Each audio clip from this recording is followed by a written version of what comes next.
Good morning dear students, welcome back again. एक नई chapter और नई यूनिट के साथ हम लोग शुरुआत करते हैं आज की क्लास की। प्रीवियस क्लासेस में हम लोगों ने नेचर के बारे में पढ़ा था, इलेक्ट्रोमैग्नेटिक वेव्स के बारे में डिस्कस किया था, मैटर वेव्स के बारे में बात किया था। डियर स्टूडेंट्स, यहां जो हम लोग डिस्कस करने वाले हैं वो थोड़ा सा डिफर एस्पेक्ट है और यहां से कहीं ना कहीं थोड़ा टच हम लोगों का केमिस्ट्री के लिए शुरू हो जाता है। हमें केमिस्ट्री में केमिकल प्रॉपर्टीज पढ़नी होती हैं और यहां हम लोग फिजिकल प्रॉपर्टीज पढ़ेंगे। और ये यूनिट बिल्कुल डेडिकेटेड है केमिस्ट्री के लिए, एटम एंड न्यूक्लियाई। दो पार्ट में इस यूनिट को डिवाइड किया हुआ है, chapter number 12 atoms and chapter number 13 nuclei. दोनों चैप्टर को मिलाकर के सीबीएसई की यूनिट बनती है हमारी 8 मार्क्स की, और इसमें जो एस्पेक्टेड टाइम है वो है 15 पीरियड्स का। अब नो डाउट चूंकि यहां जो हमारी क्लास का ड्यूरेशन होता है वो थोड़ा ज्यादा होता है नॉर्मल पीरियड से, तो मैं समझता हूं 10 क्लासेस के अंदर ये हमारा ऑलमोस्ट फिनिश होना चाहिए। मार्क्स लाने के लिए बड़ी अच्छी यूनिट्स हैं, बड़ी स्कोरिंग यूनिट्स हैं, लेकिन अगेन स्टूडेंट्स ध्यान रहे यहां भी सारी की सारी चीजें कंटिन्यूटी में है। एज यूजुअल पहली क्लास में हम लोग सिलेबस के बारे में बात करते हैं, टर्मिनोलॉजी के बारे में बात करते हैं, तो वही चीजें हम लोग यहां पे पढ़ेंगे। एटम के बारे में सारा का सारा डिस्क्रिप्शन हम लोगों को यहां पे देना है। सिलेबस की बात करें तो अल्फा पार्टिकल स्कैटरिंग एक्सपेरिमेंट, जिसके बेसिस पे atom as well as nuclei के बारे में बहुत सारी इंफॉर्मेशन हम लोगों को मिलती हैं। मैं कह सकता हूं एक माइलस्टोन था अल्फा पार्टिकल स्कैटरिंग एक्सपेरिमेंट। यहां इसी के बेसिस पे रदरफोर्ड ने एटॉमिक मॉडल दिया, और ये एटॉमिक मॉडल कुछ एजम्पशंस के साथ या कुछ सावधानियों के साथ, कुछ सुधारों के साथ आज तक भी हम लोगों का काम कर रहा है।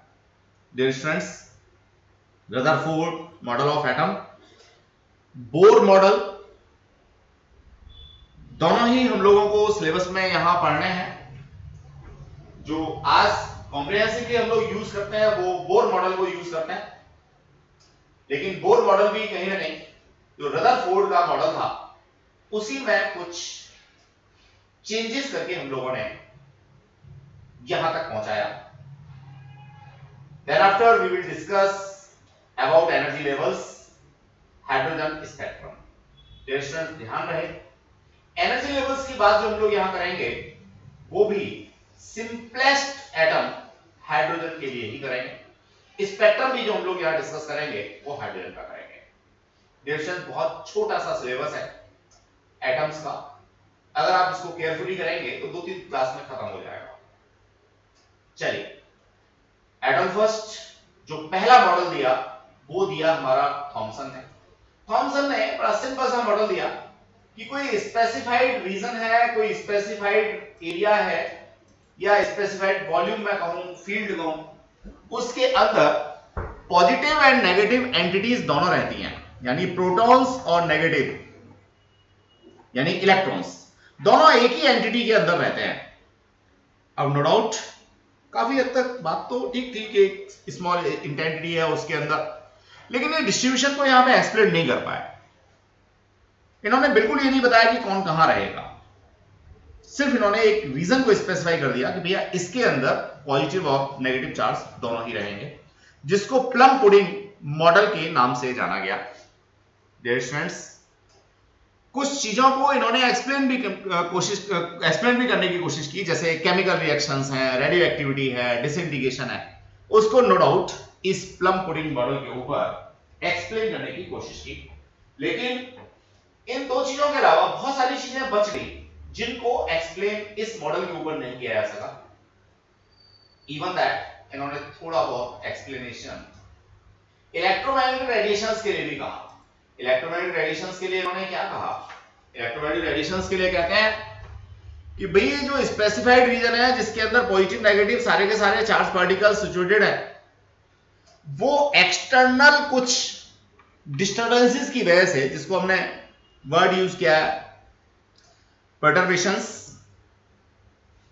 एक्सटर्नल डिस्टर्बेंसेस की वजह से अपनी जगह से हिलते हैं तो ऑसिलेट करते हैं तो इलेक्ट्रोमैग्नेटिक रेडिएशंस निकलते हैं।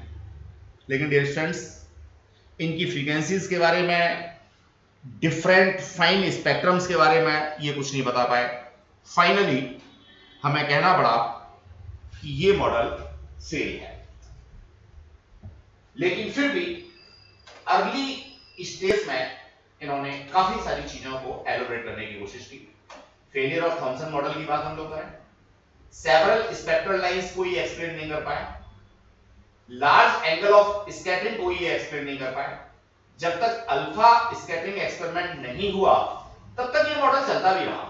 लेकिन जब अल्फा स्कैटरिंग मॉडल आया या एक्सपेरिमेंट आया, तब नो डाउट कहीं ना कहीं ये उसको एक्सप्लेन करने में, इनकी जो थ्योरीज थी उनको एक्सप्लेन करने में सक्सेस नहीं हुए। Difference again milestone alpha particle scattering की बात हम लोग कर रहे थे, एक्सपेरिमेंट की बात कर रहे थे। ये क्या है इसे समझते हैं। सबसे पहले हम लोग जानना चाहेंगे ये अल्फा क्या है, अल्फा पार्टिकल क्या है। डिस्टेंस 2He4 हीलियम हमारे पास होता है। अब इस हीलियम की बात अगर मैं करता हूं तो इसके न्यूक्लियस में, अभी देखिए न्यूक्लियस की बात आई नहीं है, लेकिन मैं ये आज की स्टडीज की बात कर रहा हूं। 2 प्रोटॉन्स इसके सेंटर पर रहते हैं और 2 न्यूट्रॉन्स इसके सेंटर पर रहते हैं। इसकी ऑर्बिट में 2 इलेक्ट्रॉन होते हैं। अब डियर स्टूडेंट्स, अगर मैं इन दोनों इलेक्ट्रॉन्स को बाहर कर दूं तो ऐसी स्थिति में न्यूक्लियस ऑफ हीलियम मेरे को मिलेगा, जो निश्चित रूप से पॉजिटिव 2 चार्ज कंटेन किए हुए होगा। इसे मैं कह सकता हूं फुल्ली आयोनाइज्ड हीलियम मॉलिक्यूल या न्यूक्लियस ऑफ हीलियम। इसी को मैं अल्फा पार्टिकल कहता हूं। अब अल्फा पार्टिकल की कैरेक्टरिस्टिक्स की बात करें, 2 यूनिट पॉजिटिव चार्ज होगा, 4 यूनिट मास होगा। ये 2 बातें होंगी किसके ऊपर, अल्फा पार्टिकल के ऊपर। तो डियर स्टूडेंट्स, इस अल्फा पार्टिकल का बम्बार्डमेंट किया गया किसके ऊपर, एक गोल्ड के न्यूक्लियस के ऊपर, गोल्ड के एटम के ऊपर। उसके कुछ कॉन्सिक्वेंसेस हम लोगों ने देखे, उसके रिजल्ट्स हम लोगों ने देखे। उनके बेसिस पे रदरफोर्ड का जो मॉडल है वो निकल के आया। डियर स्टूडेंट्स, पहले पैराग्राफ में हम लोगों ने एक्सप्लेन कर रखा है हीलियम को, ये तो मैंने समझाया था। अब आपको अगर एग्जाम में लिखना हो तो आप ऐसे लिख सकते हैं, alpha particles from this solid into narrow beam. अब ये यहां से हमारा एक्सपेरिमेंट शुरू हो जाता है। तो मैं पहले एक्सपेरिमेंट की जो डायग्राम है उसको आपको शो करना चाहूंगा, उसके बेसिस पे एक्सपेरिमेंट को डिस्क्राइब करने की बात करूंगा। डियर स्टूडेंट्स, ये देखिए, ये सारा मैं आपको डिस्कस कर दूंगा। ये डायग्राम हम लोग थोड़ा ध्यान से देख लेते हैं। क्या है डियर स्टूडेंट्स, देखिए इस डायग्राम में ये हमारे पास रेडियोएक्टिव सोर्स की कोई कैविटी है जिसके अंदर से अल्फा पार्टिकल्स निकलेंगे। ये कॉलीमीटर है, कोई इस तरह की डिवाइस हमने लगाई हुई है कि जो भी अल्फा पार्टिकल निकलेंगे इन सबको वो एक ही डायरेक्शन में अलाइन कर देगी, एक नैरो बीम बना देगी। इसके बाद डियर स्टूडेंट्स, यहां हम लोगों ने गोल्ड की फॉइल लगाई है। अब ये गोल्ड की ही फॉइल क्यों है, बिकॉज ऑफ गोल्ड जो है वो आसानी से किसी से रिएक्ट नहीं करता। दूसरा, मैलेबिलिटी गोल्ड की बहुत अच्छी है, हम इसकी मॉलिक्यूलर साइज की फिल्म बना सकते हैं, इसलिए हम लोगों ने यहां पे गोल्ड को यूज किया। डियर स्टूडेंट्स, जब गोल्ड को हमने यहां यूज किया, ये अल्फा पार्टिकल्स आकर के इससे स्ट्राइक हुए। ये हमने यहां जिंक सल्फाइड का स्क्रीन लगाया हुआ है, तो जो भी अल्फा पार्टिकल यहां आकर के टकराएगा उसका इंप्रेशन हम लोगों को जिंक सल्फाइड की स्क्रीन पर मिल जाएगा। माइक्रोस्कोप की हेल्प से हम लोग जो मीन लाइन है उसके साथ बनने वाले एंगल को इजीली मेजर कर पाएंगे। ये पूरा का पूरा चैम्बर डियर स्टूडेंट्स वैक्यूमाइज्ड है, जिससे कि कोई अदर पार्टिकल यहां ना हो और जो अल्फा पार्टिकल की ट्रैवलिंग है उसको कोई डिस्टर्बेंसेस ना मिले। डियर स्टूडेंट्स, फाइल की थिकनेस, गोल्ड फाइल हमने क्यों ली है, कॉलीमीटर का वर्क क्या है, माइक्रोस्कोप से हम क्या करते हैं, जिंक सल्फाइड का क्या बेनिफिट है, ये सारी की सारी चीजें हम लोगों ने ऊपर पैराग्राफ की फॉर्म में दे रखी हैं। अगर आपसे रदरफोर्ड एक्सपेरिमेंट का डिस्क्रिप्शन पूछा जाता है, जिसके चांसेस बहुत कम होते हैं, क्योंकि इसकी जो कॉन्सिक्वेंसेज हैं, जो इसके रिजल्ट्स हैं, वो हमसे बहुत ज्यादा पूछे जाते हैं जो अब तक की हिस्ट्री है। लेकिन तैयार तो आपको सारा ही करना है, आपको तो 70 आउट ऑफ 70 लाना है। तो डियर स्टूडेंट्स, उसके लिए ऊपर वाले नोट्स आप लोग यूज कर सकते हैं, उसमें भी हाईलाइट किया हुआ है हमने हर चीज के फंक्शन को। अब यहां से मिलने वाले रिजल्ट्स हैं, स्पेशली इस एंगल को और नंबर ऑफ अल्फा पार्टिकल्स को लेकर के ग्राफ ये प्लॉट किया हुआ है। बहुत कुछ कहता है ये ग्राफ, इस ग्राफ को मैं एक्सप्लेन करना चाहूंगा और इसी के बेसिस पे काफी कुछ कंक्लूजन्स मिलेंगे। डियर स्टूडेंट्स, ये नीचे है स्कैटरिंग एंगल, अभी ये स्ट्रेट लाइन था और यहां से ये जो एंगल बना इसको स्कैटरिंग एंगल कहा है। तो स्कैटरिंग एंगल और ये है नंबर ऑफ अल्फा पार्टिकल्स। तो डियर स्टूडेंट्स, 20 डिग्री एंगल तक हमारे 10 टू पावर 7 अल्फा पार्टिकल्स निकल जाते हैं। Rare of rarest alpha particles होते हैं जो हमारा 140 150 डिग्री के एंगल पे जाते हैं। 140 150 डिग्री एंगल का मतलब क्या हो गया? ऑलमोस्ट ये हो गया। डियर स्टूडेंट्स, बाउंस बैक होने वाले अल्फा पार्टिकल्स की नंबर कंपैरेटिवली बहुत कम होती है, आगे हमने मेंशन कर रखी है, अभी हम शो करते हैं। तो हम यहां से क्या देख रहे हैं? हम यहां से ये देख रहे हैं कि मोस्टली अल्फा पार्टिकल्स बिना किसी डेविएशन के या वेरी लिटिल डेविएशन के यहां से निकल जाते हैं। बहुत कम अल्फा पार्टिकल्स हैं जिनमें डेविएशन 90 डिग्री से ऊपर होता है और रेयरेस्ट पार्टिकल्स हैं जिनका डेविएशन 180 डिग्री पर होता है, यानी कि वो बाउंस बैक हो जाते हैं। आगे बढ़ते हैं डियर स्टूडेंट्स। ग्राफ क्या रिवील करता है? सारी की सारी चीजें जो मैंने अभी डिस्कस की उनको यहां पे लिस्ट किया हुआ है। Most of the alpha particle pass straight through the gold foil और suffer only small deflections. A few alpha particle about 1 in 8,000 get deflected through 90 degree or more than 90 degree. Occasionally, an alpha particle gets rebounded from the gold foil, suffering a deflection of nearly 180 degree. तीन चीजें हम लोगों ने यहां से reveal की थी, उनको यहां मेंशन कर दिया। डियर स्टूडेंट्स, अब इसके बेसिस पे सिग्निफिकेंसेस क्या हैं वो जरा समझते हैं। जो पहला एस्पेक्ट है उससे सिग्निफिकेंस हमें मिलता है, as most of alpha particle pass straight through the foil, so most of the space with in atom must be empty. यानी एटम के अंदर का मोस्टली पार्ट जो है वो खाली है, जिसके अंदर से अल्फा पार्टिकल सीधे ट्रैवल करके आगे निकल गया वेरी लिटिल डेविएशंस के साथ। दूसरा, to explain large angle scattering of alpha particle, Rutherford suggested that all the positive charge and mass of the atom is concentrated at a very small region. Dear students, इसके लिए Rutherford ने क्या कहा? Rutherford ने कहा कि जो gold foil है, इस गोल्ड फॉइल का मोस्टली पार्ट तो खाली है, ये कुछ छोटा छोटा सा पार्ट यहां पे बीच में है। ज्यादातर अल्फा पार्टिकल्स इस गैप के अंदर से बिना डेविएशन के लिए निकल गए या काफी लिटिल डेविएशन से निकल गए। कुछ अल्फा पार्टिकल्स में डेविएशन अगर ज्यादा आया तो उसके पीछे रीजन ये है कि जो स्मॉल पार्ट है, इसी स्मॉल पार्ट के अंदर मोस्टली पॉजिटिव चार्ज और मास किसी भी एटम का प्रेजेंट है।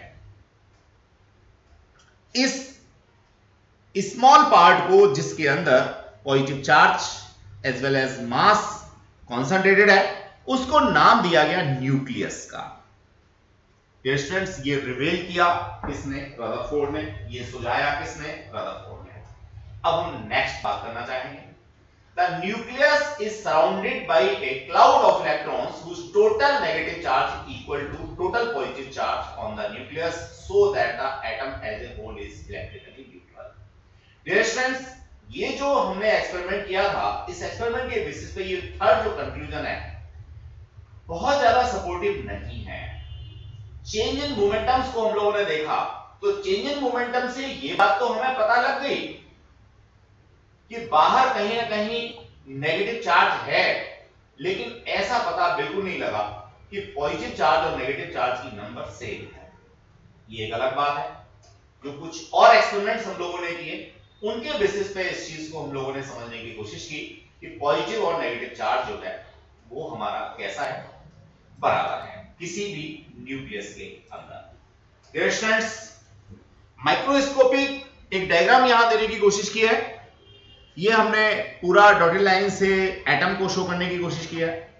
सेंट्रल पार्ट को न्यूक्लियस जिसको हमने कहा है उसको शो करने की कोशिश की है। यहां से 1 2 3 4 5 ये what ever so alpha particles scatter हम लोगों ने किए हैं, डाले हैं कॉलीमीटर की हेल्प से। रेयर ऑफ रेयरेस्ट केस में अल्फा पार्टिकल वापस लौट के आ रहे हैं।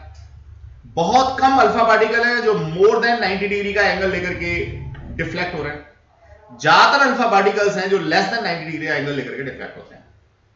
डियर स्टूडेंट्स, ये है क्लोजेस्ट डिस्टेंस जिसको बेसिकली मैं उस अल्फा पार्टिकल की हेल्प से कैलकुलेट करने की कोशिश करूंगा जो कि 180 डिग्री पे डिफ्लेक्ट हुआ है या बाउंस बैक हुआ है।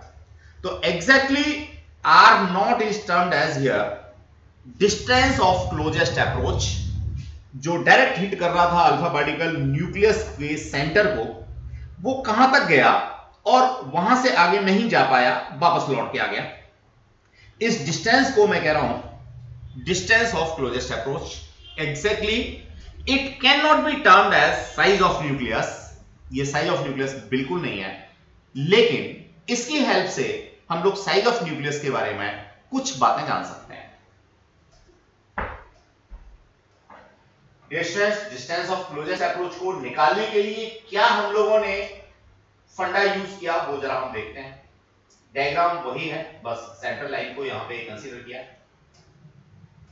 स्टूडेंट्स, बड़ा नॉर्मल सा कॉन्सेप्ट यहां मेरे को मिलता है जो मैं इलेक्ट्रोस्टैटिक्स में पढ़ के आया हूं, उसी कॉन्सेप्ट को यूज करूंगा। जब मैं अल्फा पार्टिकल को यहां से थ्रो करूंगा तो उसकी अपनी एक काइनेटिक एनर्जी होगी 12 mv²। अल्फा पार्टिकल के ऊपर भी पॉजिटिव चार्ज है, न्यूक्लियस के ऊपर भी पॉजिटिव चार्ज है, तो इन दोनों के बीच में रिपल्सन होगा एक पर्टिकुलर जगह पर जाकर के। इस रिपल्सिव फोर्स की वजह से बनने वाली पोटेंशियल एनर्जी या इलेक्ट्रोस्टैटिक पोटेंशियल एनर्जी, जिसको हम लोगों ने small k q1 q2 over r के नाम से जाना था, जब ये इलेक्ट्रोस्टैटिक पोटेंशियल एनर्जी इस काइनेटिक एनर्जी के बराबर हो जाएगी तो ये अल्फा पार्टिकल मेरा यहां पे रेस्ट में आएगा एक स्मॉल ड्यूरेशन के लिए। अब रेस्ट में आने के बाद चूंकि इनके बीच में रिपल्सन है तो ये वापस लौटेगा। डियर स्टूडेंट्स, इसको मैं कंपेयर कर सकता हूं ग्रेविटेशनल फोर्सेस से।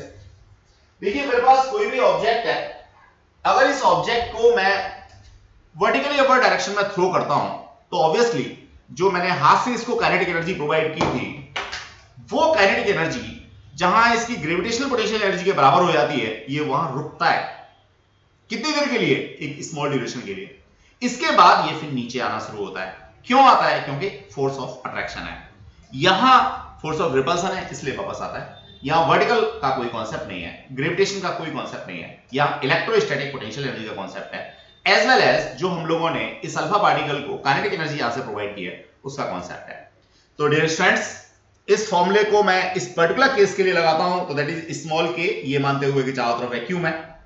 Q1 यहां से अल्फा पार्टिकल जो मैंने थ्रो किया था उसका है, तो that is 2e positive. Q2 no doubt यहां पे Q2 की बात मैं करता हूं तो ये जो न्यूक्लियस है किसका? गोल्ड का। कोई भी न्यूक्लियस लेते हैं तो मैं इसको Z ही लिख देता हूं, Z where atomic number and E is electronic charge over R। क्या है यहां पे? R0 है। ये मेरे पास हो गया इलेक्ट्रोस्टैटिक पोटेंशियल एनर्जी, किसके बराबर? 12 mv² के बराबर। डियर स्टूडेंट्स, अगर मुझे अल्फा पार्टिकल की काइनेटिक एनर्जी यहां से पता लग जाए तो मैं इजीली यहां से R0 को सेपरेट कर सकता हूं और ये R0 ही मेरा डिस्टेंस ऑफ क्लोजेस्ट अप्रोच होगा। इसी काम को हम लोगों ने आगे यहां पे कर रखा है।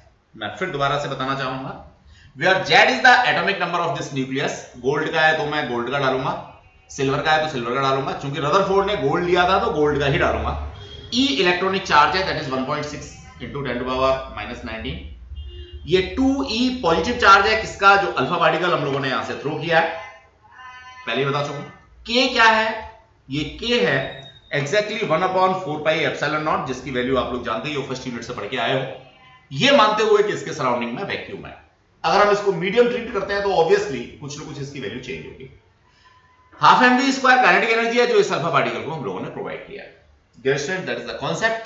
regarding to calculating what distance of closest approach। यहां से मैं सेपरेट कर लूंगा। अब इसको एग्जाम में कैसे लिखोगे, ये सारी की सारी चीजें हमने यहाँ पे लिस्ट की हुई है, बताई हुई है। देखिए यहाँ पे Q1 Q2 को पहले बताया, जेड एटॉमिक नंबर बता दिया फॉइल के एटम्स का, अल्फा पार्टिकल की काइनेटिक एनर्जी हम लोगों ने यहाँ पे मेंशन कर दी, दोनों को इक्वेट किया, कंजर्वेशन ऑफ एनर्जी हमने कहा काइनेटिक एनर्जी पोटेंशियल एनर्जी के बराबर होगी, यहां से हमने k की वैल्यू डाली, अल्टीमेटली r0 को हम लोग यहाँ पे कैलकुलेट कर सकते हैं। और ये r0 जो है वो 10 टू पावर -15 मीटर ऑर्डर का आता है। तो यहां से हम लोग कहते हैं कि जो हमारा न्यूक्लियस का साइज है उसका ऑर्डर, न्यूक्लियस साइज नहीं, न्यूक्लियस के साइज का ऑर्डर, जो हमारा डिस्टेंस ऑफ क्लोजेस्ट अप्रोच है वो 10 टू पावर -15 मीटर का है। डियर स्टूडेंट्स, इस तरह से हम लोगों ने जो डिस्टेंस ऑफ क्लोजेस्ट अप्रोच था उसको कैलकुलेट करने की कोशिश की। अब एक नई चीज हम लोग यहां पढ़ने जा रहे हैं, दैट इज इंपैक्ट पैरामीटर। ये इंपैक्ट पैरामीटर क्या है, पहले मैं इसको डिफाइन करूंगा with the help of A diagram, फिर हम लोग इसके लिए फॉर्मूले की बात करेंगे। स्टूडेंट्स देखते हैं, बड़ा मजेदार सा केस क्या है, समझिए। ये मेरे पास न्यूक्लियस है, ये न्यूक्लियस की सेंट्रल लाइन है जहां मेरा अल्फा पार्टिकल 180 डिग्री पे वापस लौट के आ रहा था। अब डिफरेंट अल्फा पार्टिकल्स जो मैंने थ्रो किए थे वो ये हैं, ऊपर भी हैं नीचे भी हैं। तो ये बात ध्यान रखिए, जो इंपैक्ट पैरामीटर होगा वो हर अल्फा पार्टिकल का अलग अलग होगा। इस अल्फा पार्टिकल का इंपैक्ट पैरामीटर अलग होगा, इस अल्फा पार्टिकल का इंपैक्ट पैरामीटर अलग होगा। जो सेंट्रल लाइन है इसका इंपैक्ट पैरामीटर सबसे अलग होगा, बिल्कुल डिफेक्ट होगा, बिल्कुल डिफर होगा, और इसका इंपैक्ट पैरामीटर b = 0 होगा। समझ गए होंगे मैं क्या कहना चाहता हूं। जो इंपैक्ट पैरामीटर की मेजरमेंट है वो इस सेंट्रल वेलोसिटी वेक्टर से निकालनी है। मैं उसको सेंट्रल लाइन नहीं कह रहा, मैंने यहां पे अल्फा पार्टिकल को थ्रो किया था तो इसकी अपनी वेलोसिटी होगी, तो मैंने कहा क्या, वेलोसिटी वेक्टर, यानी इसका जो सेंट्रल अल्फा पार्टिकल का वेलोसिटी वेक्टर है उससे मैंने डिस्प्लेसमेंट लिया है हर अलग अलग अल्फा पार्टिकल के वेलोसिटी वेक्टर का। इस अल्फा पार्टिकल का वेलोसिटी वेक्टर ये, इस अल्फा पार्टिकल का वेलोसिटी वेक्टर ये, इसका ये, इसका ये। तो हर किसी के लिए जो इंपैक्ट पैरामीटर है वो अलग अलग होगा डियर स्टूडेंट्स। अब एक बात यहां पे और, ये डिस्प्लेसमेंट मुझे लेनी कहां है। कोई स्टूडेंट कहेगा सर मैंने यहां पे ले ली, ये तो ज्यादा आ रही है। कोई स्टूडेंट कहेगा सर मैंने यहां पे ली, ये थोड़ी सी कम है। कोई कहेगा जी मैंने तो यहां पे बहुत ज्यादा दूर जाकर के ली है, तो ये तो सबसे कम ही आ रही है, तो मेरे को लेनी कौन सी है। Exactly dear students, you are talking very special thing and that's very clear observation कि जो भी इंपैक्ट पैरामीटर मेरे को लेना है वो इस न्यूक्लियस से इतना ज्यादा दूर जाकर के लेना है कि इसका जो इलेक्ट्रोस्टैटिक फील्ड है, इसका जो रिपल्सन है वो काम ना करे अल्फा पार्टिकल के ऊपर।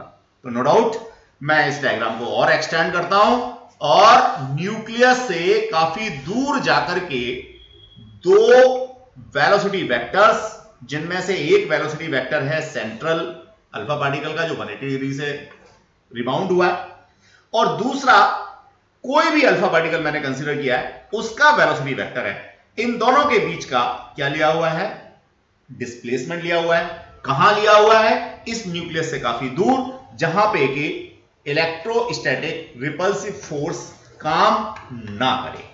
डियर स्टूडेंट्स, ये मैंने यहां अंडरस्टैंडिंग आप लोगों को प्रोवाइड की, कैसे लिखना है दैट इज रिटन हियर।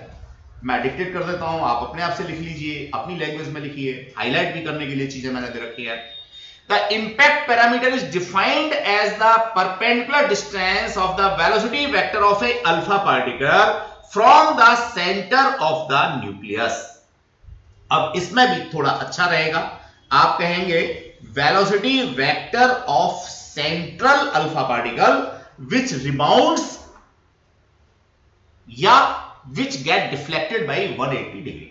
तो और भी रिफाइन आप कर सकते हैं, एग्जामिनर बिल्कुल खुश हो जाएगा अगर आपने इस डेफिनेशन के साथ ये डायग्राम पूरा बना दिया, ऐसे भी लिख दिया इलेक्ट्रोस्टैटिक रिपल्सिव फोर्स इज 0, तो एग्जामिनर समझ लो कि बिल्कुल खुश हो जाएगा। अगर कहीं आपसे छोटी मोटी गलती हो गई, कोई चीज छूट भी गई, तो वहां भी आपको मार्क्स देने की कोशिश करेगा। उसको पता है कि बच्चे का फंडामेंटल बिल्कुल क्लियर है, वो इंपैक्ट पैरामीटर के बारे में जानता है, तो फिर दिक्कत कहां है, फिर तो वो मार्क्स देगा ही देगा। That is the concept. Dear students, impact parameter सिर्फ आपको पता होना चाहिए, इसलिए पता होना चाहिए कि जो न्यूमेरिकल्स होते हैं उनमें कई बार वो इस चीज को दे देता है, पर जब तक इन सब की चीजों की जानकारी आपको नहीं होगी, न्यूमेरिकल करने में बार बार प्रॉब्लम आपको आती रहेगी। इसलिए हम लोग इतना यहाँ पे सारी चीजों को एलोबरेट करते हैं। इंपैक्ट पैरामीटर की डायरेक्ट डेफिनेशन शायद ही आज तक कभी पूछी गई है, लेकिन जो फॉर्मूला है वो आपको बिना किसी डेरिवेशन के साथ यहाँ पे क्या करना है, तैयार करना है।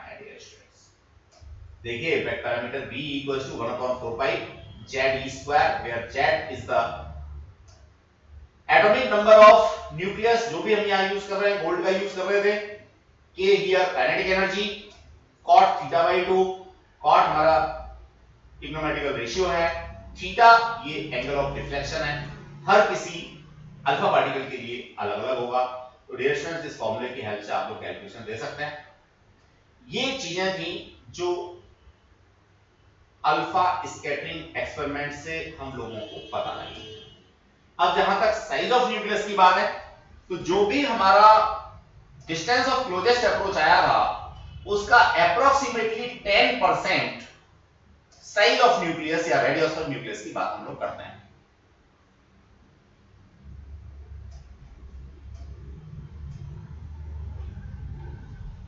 चलिए स्टूडेंट्स, जो कंक्लूजन आए हैं उनके बेसिस पर रदरफोर्ड ने अपना मॉडल कैसे बना के दिया, देखते हैं।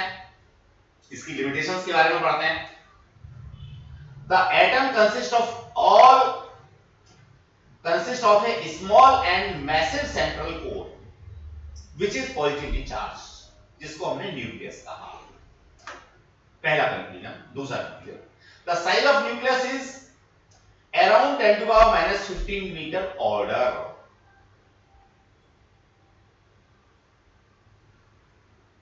The nucleus is surrounded by a suitable number of electrons. ये चेंज इन मोमेंटम का कॉन्सेप्ट था जो यहां पे कहीं डिस्कस नहीं हुआ है, तो डिस्टेंस ब्रीफ मैं कर देता हूं आप लोगों को।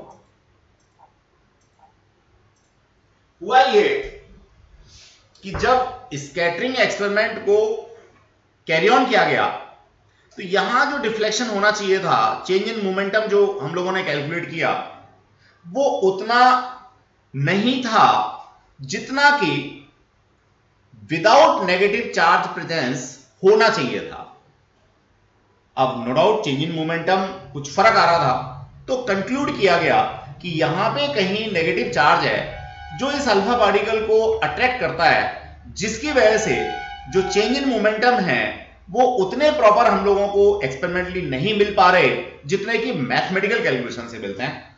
तो इस ऑब्जर्वेशन की वजह से, जिसमें कि चेंज इन मोमेंटम हमारा एक्सपेरिमेंटल और मैथमेटिकल वेरी कर रहा था, हमने यहां पे देखा या हमने यहां पे कंक्लूड किया कि इसके चारों तरफ इलेक्ट्रॉन्स का क्लाउड है।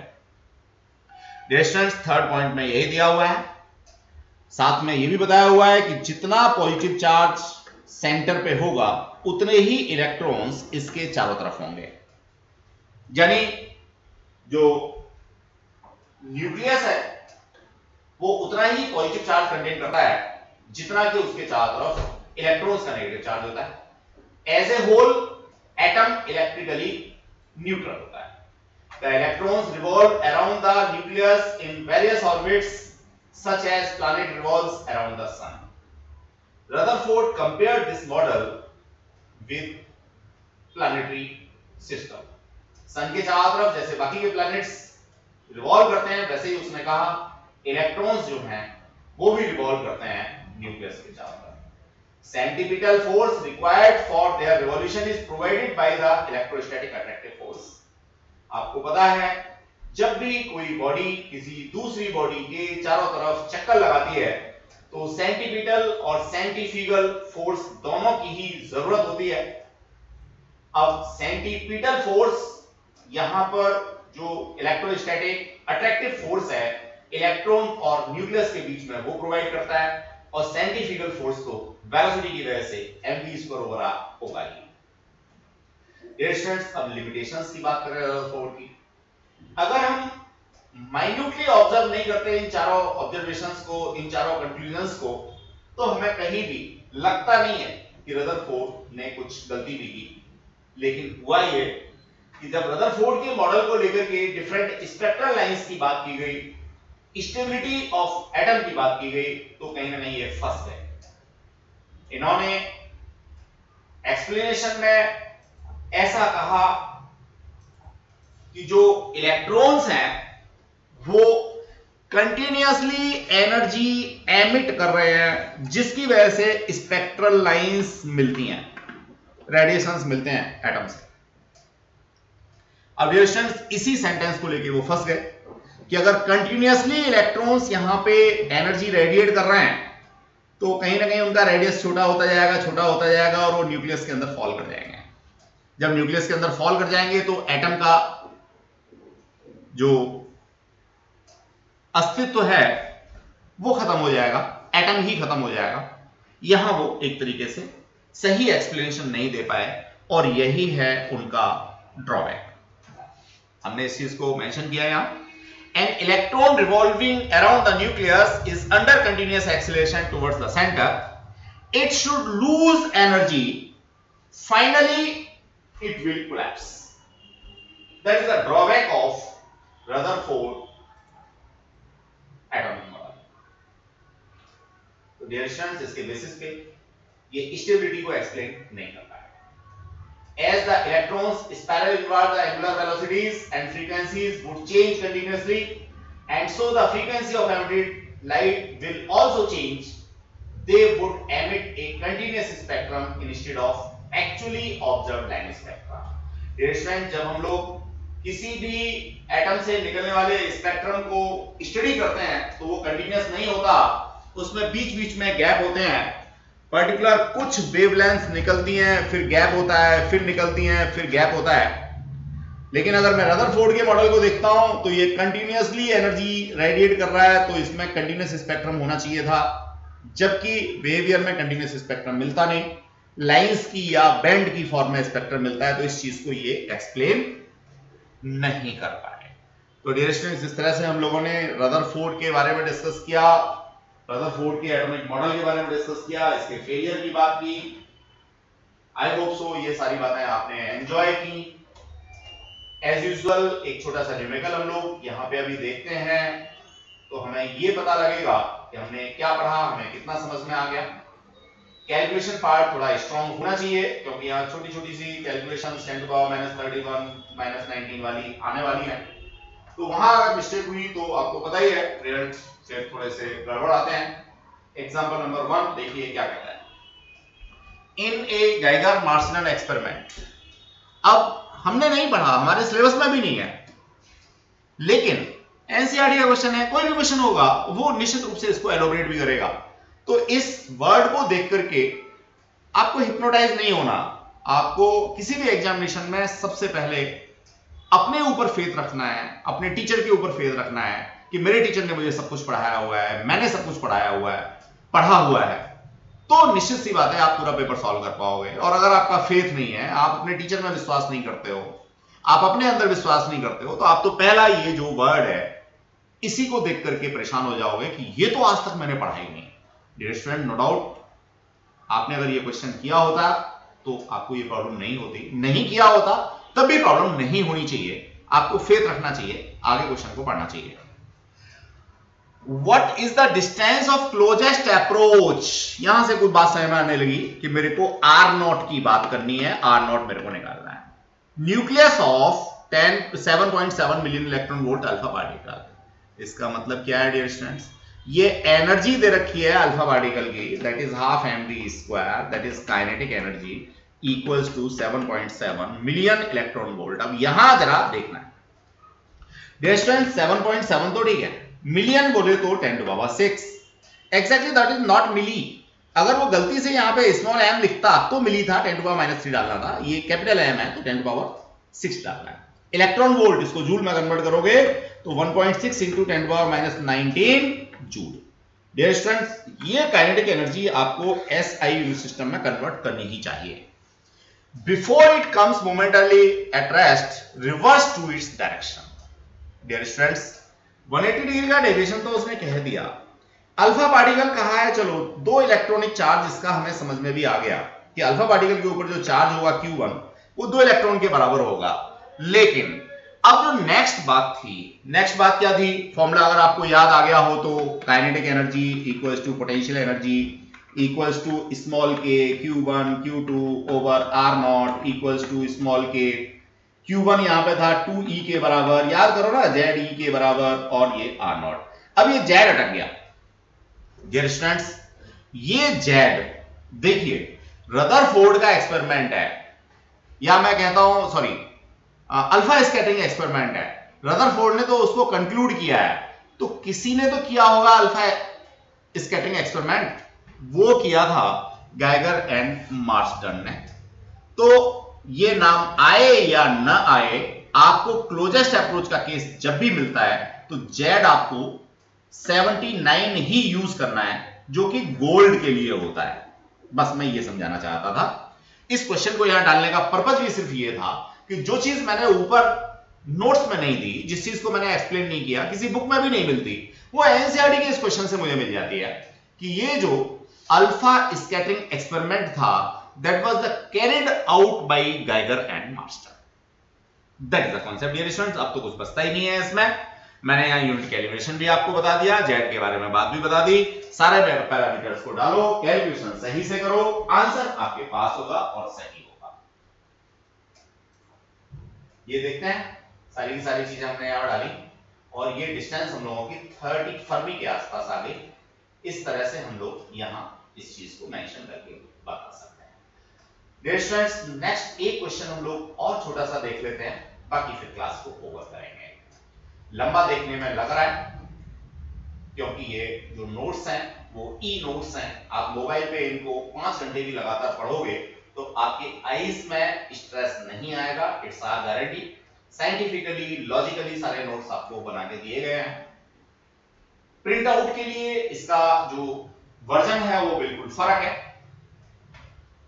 ये अगर आप प्रिंट करोगे तो परेशान हो जाओगे, इवन कुछ स्टूडेंट तो नंबर ऑफ पेजेस देख के परेशान हो जाते हैं। तो dear student, number of pages को देख करके परेशान नहीं होना, आपने सिर्फ कंटेंट को देखना है। Example number 2, an alpha particle after passing through a potential difference of this one. Good. Kinetic energy आई कहां से? हाफ mv² आया कहां से?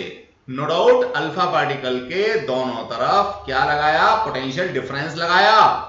इस तरह से जो वर्कडन का कॉन्सेप्ट है, Q इंटू वी वाला कॉन्सेप्ट है या Q इंटू डेल्टा वी वाला कॉन्सेप्ट है, यही इसको काइनेटिक एनर्जी प्रोवाइड कर रहा है। डियर स्टूडेंट्स, पहली लाइन को पढ़ते ही या पीछे का सारा कुछ क्लियर है आपको, तो ये सब चीजें बड़े आराम से कर पाओगे। नहीं है तो पूरा क्वेश्चन पढ़ो, क्वेश्चन पढ़ के सॉल्यूशन देखो, फिर चीजों को समझ लो। अरे भाई, ये कोई आपका एग्जाम थोड़ी है, या एग्जाम भी अगर होता है तो वो साल में एक बार होता है। बाकी तो जितने भी दिन हम न्यूमेरिकल कर रहे हैं, जितने भी दिन क्वेश्चन कर रहे हैं, जो भी क्वेश्चन अटेम्प्ट कर रहे हैं, चाहे वो एमसीक्यू ले रहे हैं, तो हर क्वेश्चन के थ्रू आपको कुछ सिखाने का हमारा मोटिव है। तो हर क्वेश्चन से सीखना है। स्पेशली जो क्वेश्चन आपसे नहीं हुआ उसके सॉल्यूशन को जरूर ध्यान से देखना है, वहां से जरूर हमें सीखना है कि भैया ये क्या हुआ, कैसे हुआ। चलिए, तो रिलेशन बात कर रहे थे, an particle alpha particle after passing through a potential difference of this one. इसका मतलब समझ में आ गया, Q है मेरा 2 इलेक्ट्रॉन के बराबर, पोटेंशियल है मेरा 2 × 10⁶ वोल्ट के बराबर। तो ये मेरे पास इसकी काइनेटिक एनर्जी आ जाएगी अल्फा पार्टिकल की, जिसको मैंने दौड़ाया था किसके ऊपर? यहां पे गोल्ड के न्यूक्लियस के ऊपर डालने के लिए। Falls on A silver foil. वाह, क्वेश्चन चेंज हो गया जी। अब ये हमारा गाइगर मार्सटन वाला एक्सपेरिमेंट नहीं है, अब क्या है, ये सिल्वर है। ठीक है जी, मैं AU की जगह पे AG कर देता हूं। The atomic number of silver is 47। ठीक है जी, AU का 79 था और इसका जो एटॉमिक नंबर है वो 47 है। Calculate kinetic energy of the alpha particle. भैया पहला दो पार्ट हम कर ही चुके, इसमें तो कुछ नया है ही नहीं, यही तो आई। यहां पे 2 डालना है, यहां पे 1.6 × 10⁻⁹ डालना है, यहां पे 2 × 10⁶ डालना है, कहानी खत्म, जूल में आंसर आ गया, पहला पार्ट खत्म। The kinetic energy of alpha particle at a distance of 5 × 10⁻⁻14 metre from the nucleus. ये मजेदार सा केस है डियर स्टूडेंट, मैं इसको हटाता हूं, और फिर आपको जगह बना करके दोबारा से करके दिखाता हूं। देखिए ये यहां से अल्फा पार्टिकल गया, इसकी काइनेटिक एनर्जी यहां पे है, ये यहां पे न्यूक्लियस है किसका, सिल्वर का, चांदी का। अब एक पर्टिकुलर जगह पर यहां पर उसने काइनेटिक एनर्जी पूछी है। भैया ठीक है, देखो निकालना बड़ा आसान सा काम है। यहां जो काइनेटिक एनर्जी थी वो धीमे धीमे करके कम होती जा रही है, कम होती जा रही है। एक पर्टिकुलर जगह पे जो क्लोजेस्ट अप्रोच का कॉन्सेप्ट दिया था वहां पे काइनेटिक एनर्जी जीरो हो जाएगी। बस तो करना क्या है, इस जगह पे आप इसकी वजह से पोटेंशियल एनर्जी कैलकुलेट करो। जो काइनेटिक एनर्जी आपने यहां से दी है उस काइनेटिक एनर्जी में से इस पर्टिकुलर पॉइंट की, जो पॉइंट हमने यहां पे दे रखा है, इसकी पोटेंशियल एनर्जी को सब्ट्रैक्ट कर दो तो आपको रिजल्टेंट काइनेटिक एनर्जी मिल जाएगी या फाइनल काइनेटिक एनर्जी मिल जाएगी। फाइनल काइनेटिक एनर्जी आप लोगों को मिल जाएगी।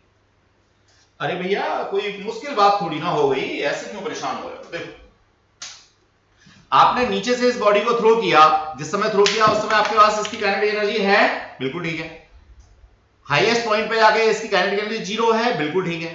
अब अगर बीच में किसी पॉइंट पर आपसे काइनेटिक एनर्जी इसकी पूछ ली जाए तो क्या प्रॉब्लम है, कोई प्रॉब्लम नहीं है। मैकेनिक्स में करके आए हो आप लोग, क्या भैया इस जगह पर इसकी कुछ पोटेंशियल एनर्जी होगी, तो जो काइनेटिक एनर्जी नीचे से आपने दी थी उसमें से इस पर्टिकुलर पॉइंट की पोटेंशियल एनर्जी को सब्ट्रैक्ट कर दो, काइनेटिक एनर्जी इस पॉइंट पे आ गई, डन। यही काम हम लोगों को यहां पे करना था।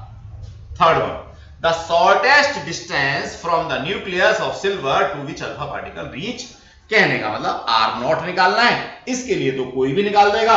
डायरेक्ट फॉर्मूला हम लोग पढ़ के आए ही हैं, kinetic energy equals to small k Q1 Q2 over are not. Q1 यहां पे अल्फा पार्टिकल है तो 2e हो गया।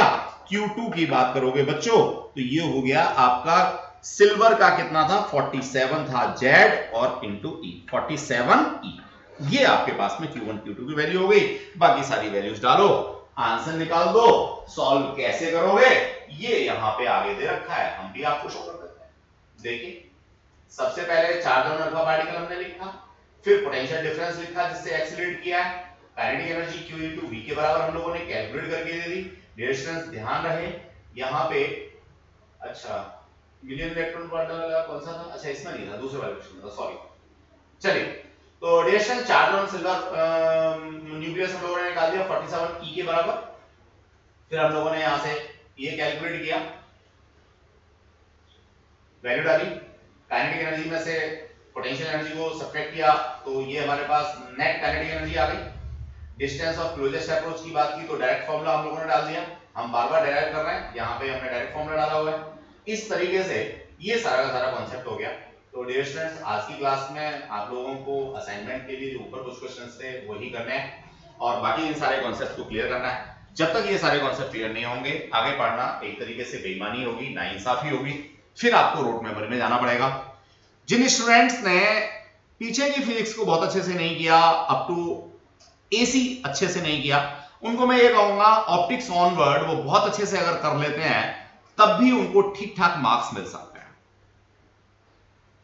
ठीक है, वैसे फिजिक्स में ठीक ठाक का मतलब आप समझते हैं 90 प्लस है, अगर 90 प्लस आता है तो मानते हैं ठीक ठाक है, अदरवाइज तो फिर वो एक तरह से यूजलेस हो जाता है। लेकिन फिर भी बिहेवियरल नॉलेज तो बहुत सारी मिलती है ही हमें, हमारे लाइफ में तो फिजिक्स हमेशा काम आती है। मार्क्स हमारे 30 आए या 99 आए या 100 आए, लेकिन 100 या 99 आएंगे तो हम अच्छी फिजिक्स कहेंगे, अगर 30 या 35 आएंगे तो फिजिक्स तो पढ़ी है, बिहेवियर में तो नॉलेज आएगी लेकिन मार्क्स हमारे नहीं आ पाए। तो डियर स्टूडेंट दोनों ही चीजें आनी है, बिहेवियर नॉलेज भी चाहिए और मार्क्स भी चाहिए।